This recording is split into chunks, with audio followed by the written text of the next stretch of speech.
The man woke up and found himself in a strange prison. An old man was staring intently at him. Just as he was feeling confused, the old man took out a pillow and knelt on the ground. As the alarm sounded, a platform suspended in the air slowly descended. It was covered with food. The old man began to devour the food ravenously.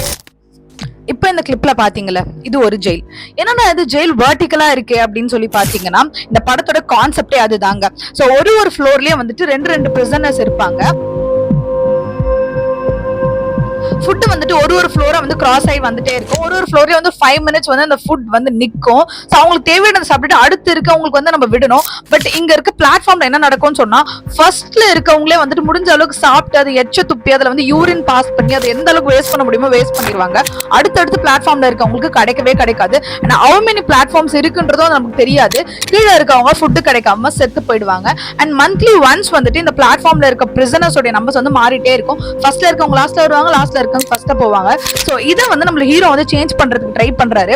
If எல்லாருமே வந்து அவங்களுக்கு தேவையானதை மட்டும் எடுத்தாங்கன்னா கீழே இருக்கவங்களுக்கு வரைக்கும் கரெக்டா ஃபுட் கிடைக்கும். பிகாஸ் மேல இருக்கவங்க அந்த மாதிரி பிளான் பண்ணி தான் கொடுக்குறாங்க. பட் நம்ம வந்து வேஸ்ட் பண்றதுனால மட்டும் தான் இங்க இருக்க எல்லாருக்குமே ஃபுட் கிடைக்காம போகுதுன்றதை கண்டுபிடிச்சு அதை சால்வ் பண்றதுக்கு ட்ரை பண்ணுவாரு. இதை சால்வ் பண்ணாரா இல்லையா, இந்த படத்தை நீங்க இன்னும் பார்க்கலன்னா கண்டிப்பா போய் மிஸ் பண்ணாம பாருங்க. இது இன்னும் நெட்ஃபிளிக்ஸ்ல அவைலபிளா இருக்கு.